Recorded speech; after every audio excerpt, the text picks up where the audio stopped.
Анаклија на грузискиот брег на Црното море е повеќе од мало крајбрежно одмаралиште. Тоа треба да стане мега пристаниште длабоко во море, изградено и управувано од кинески фирми.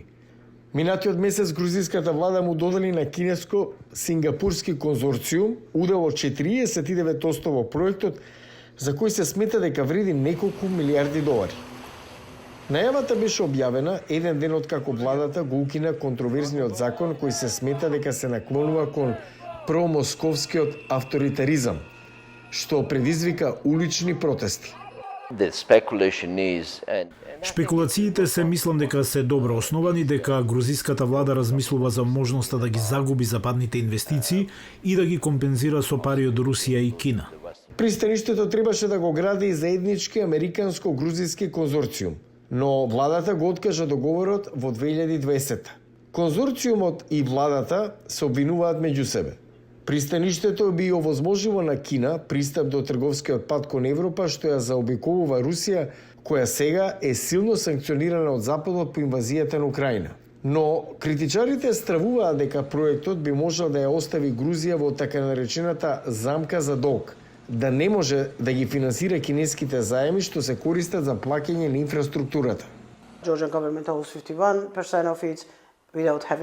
Грузиската влада поседува 51% без да има пари за тоа. Парите ќе ги позајмат за исполнување на обврските што ги имаат со овие 51%. И јас сум прилично сигурна, се уште не е факт, но прилично сум сигурна дека тие пари ќе дојдат и од Кина. И ќе завршиме во ситуација како што заврши Шри Ланка или Филипини или Малезија. Кина веќе има присуство во Грузија, вклучувајќи и огромен трговски центар, хотелски и стамбен комплекс од 420 хектари. Во изградбата на нови автопати се вклучени и кинески компании. Во 2023 Грузија подпиша договор за стратешко партнерство со Кина и е дел од иницијативата Појас и пат на Пекинг. Но директните кинески инвестиции во Грузија се релативно мали, со нешто повеќе од 47 милиони американски долари во 2023, само мал дел во споредба со европските и американски инвестиции. Каде и да одите, имате кинески компании кои работат. Во реалноста, ништо од тоа не е инвестиција. Сето тоа се пари од грузискиот државен буџет, кои им се доделуваат на изведувачите, кои да победи на тендерот.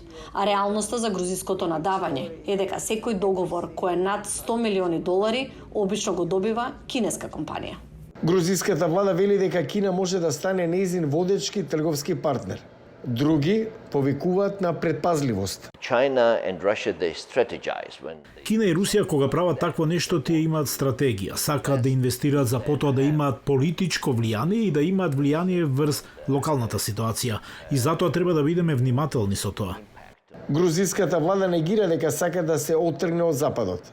Нејзиниот премиер рече дека кинеската инвестиција во пристаништето Анаклија гарантира дека проектот ќе се спроведе на највисоко ниво.